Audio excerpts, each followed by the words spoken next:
And that's what it looks like. Hello, welcome to WayPoint Survival. Today, I want to show you how to make a hobo candle lantern. Stay tuned. To make this project, you're going to need a few things. We're going to start off with a 1 quart glass bottle. We're going to need some string, a couple of feet of that, about 4 or 5 feet of stiff wire, a candle.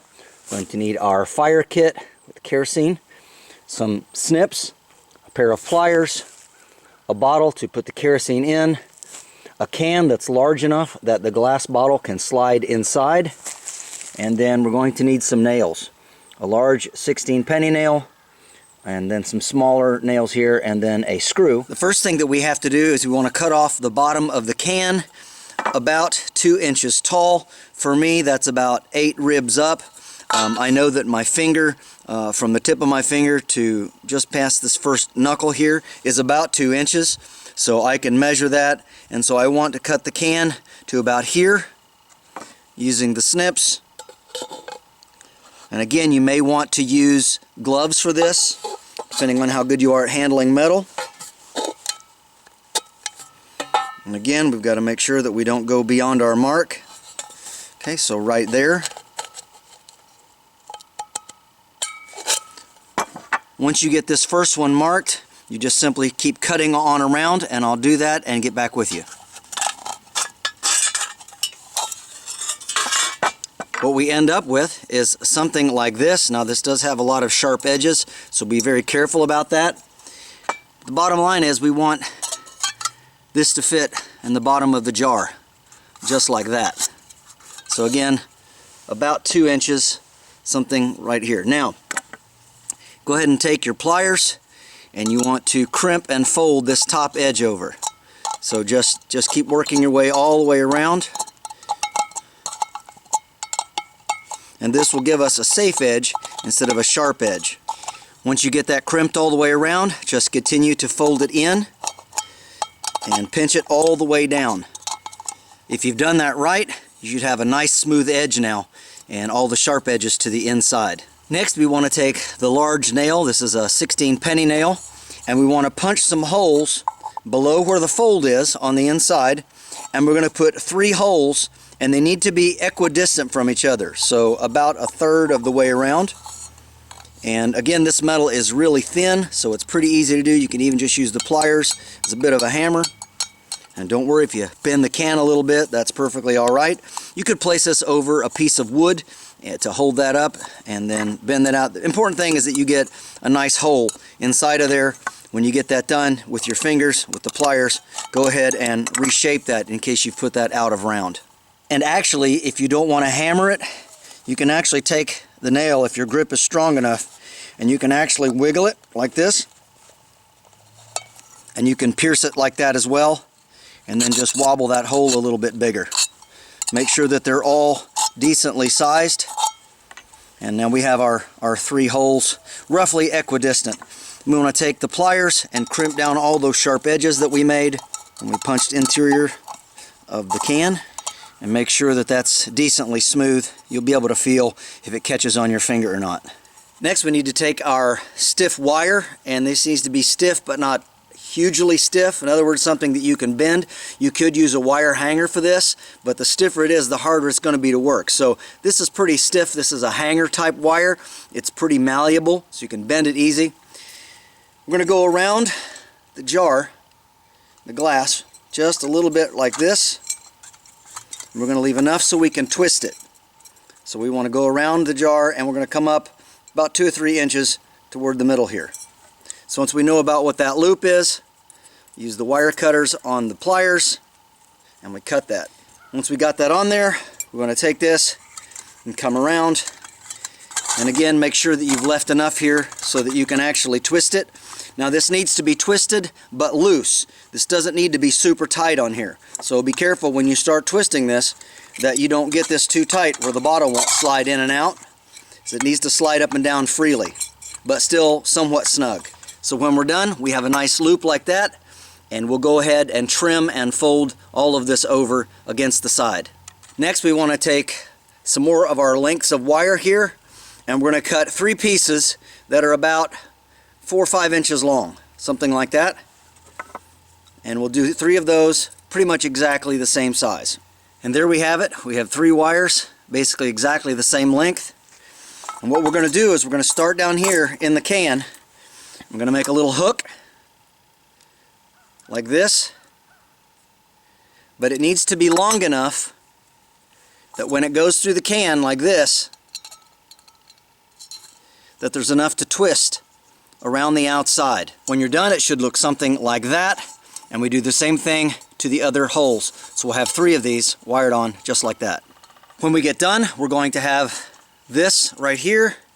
These are all about the same height, and if you want to keep this from rattling a lot, make sure you take your pliers and crimp down here so you pinch it nice and tight around the can, and that's also going to help the glass bottle slide down in there better. Now we take our top wire and we do the same thing. We're going to place it up here, and then we're going to bend the wire around it. So probably the easiest way to do that is to start with the pliers and make a hook like that. Do that on each one of them. Try to keep it about the same length. So we have 3 bent hooks. This then can slide up under. We can turn this upside down and then crimp these wires and twist them as well. Once you get that done, get these twisted on there, make sure that you test fit your bottle. Make sure that it still slides in there, and it should fit fairly snugly with not a lot of rattle.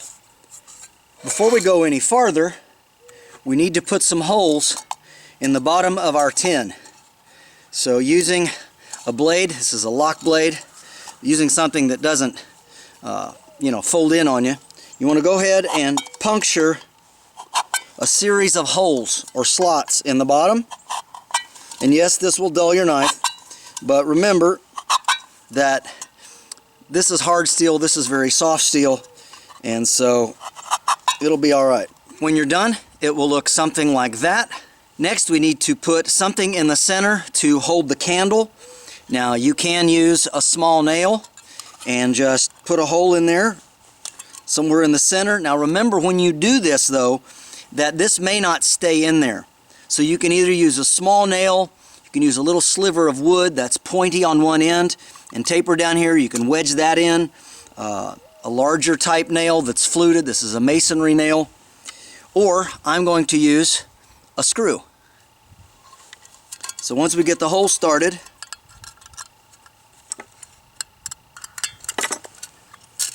like this, wobble that around a little bit, and then we can put the screw in.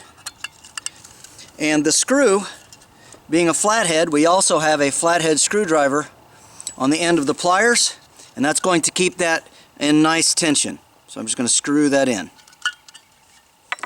Now you want that tight, but don't strip it out.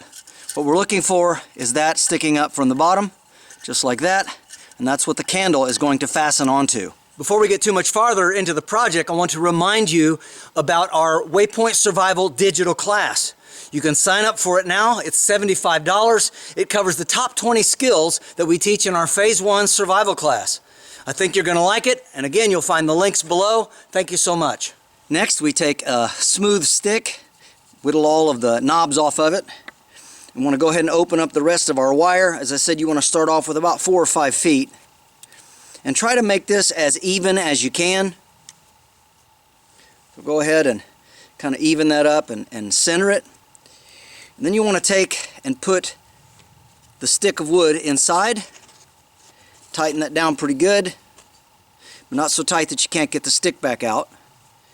And then just start twisting. If you wish, you can use the pliers to help out with this and to keep the twist a little more even. And to make them nice and tight, gives a little bit more of a neat appearance. And then if you've got no knobs, it should slide off pretty easy, and we're left with this. Now we set the bottle next to our can, and we approximate how long we need this handle to be. And so as you can see, about right there is going to be good, and that's going to allow us enough room to come around and still slide the bottle in after it's in place. So we're going to go ahead and bend these up, trying to keep it as even as possible.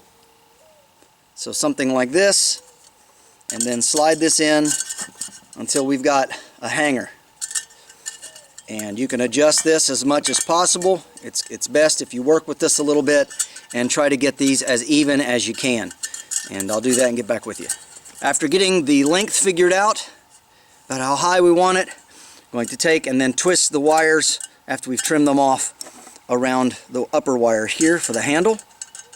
When you're done, you should have something that looks like this with a nice loop for hanging it at the top. Now we have to prepare the bottle. First thing we do is we take a couple of feet of our string or twine and cut that just like this, and then using our kerosene from a fire kit that a hobo or a person back in those days would have always carried, could put it in something like this, and we want to put this string in here and let it soak for a couple of minutes. That in there, you can shake it up a little bit, but we want to make sure that that string is thoroughly saturated with the kerosene. Back in the day they used to recommend gasoline. Don't ever do that, it's too explosive, but diesel fuel, kerosene works really well, but that's going to make sure that it can saturate well, and we can shake it up good, like I said, and let it set for a couple of minutes. After that's soaked for a little while, I want to fish the string out here. It's going to be a little wet, so it's a good idea just to have a bit of a rag. You don't want to lose too much of the fuel, but you want to make sure that you don't have a huge amount of excess either.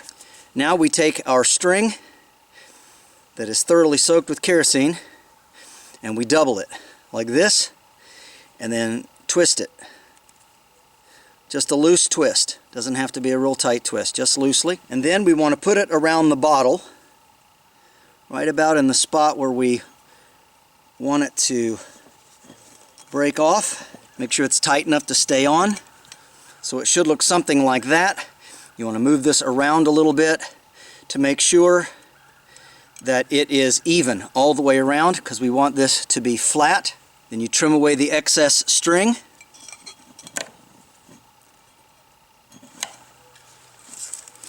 And then we light it.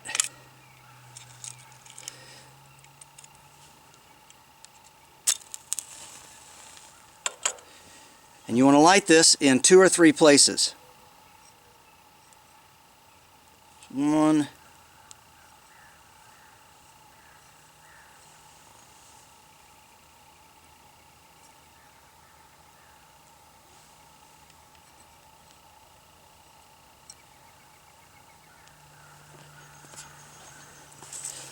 Alright, and we're going to just let that burn and get nice and hot. You want to hold it upside down just like this. Make sure that burns all the way around, and we're going to let that burn until it burns completely out. Alright, now what you're supposed to do is you're supposed to dunk that in the water, but as you can see, mine went ahead and just popped off. So what we were going to do is we were going to just dunk it here into this nice, just like that. But it already did it for us, so we're good to go. But we'll want to cool it down anyway. And this is what we have. We're done. More or less even all the way around. A couple of cracks, but still pretty intact. That should work quite well. Set that to the side. Now what we need to do, take the candle and we screw it in to the screw, or put it into the nail, whatever you have down at the bottom that will hold it. And once you get the candle firmly in place, and I went ahead and switched mine out for the nail, it seemed to work better with this type of candle. It's a very hard type of wax, but you want to get it where it'll set pretty firmly in the center. Then we want to light the candle.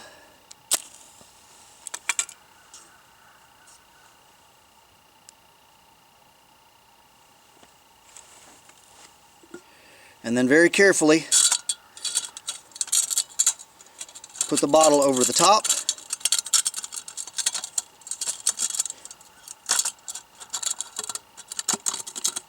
It fits down snugly inside. And there we have our hobo candle lantern. And this does make quite a useful lantern.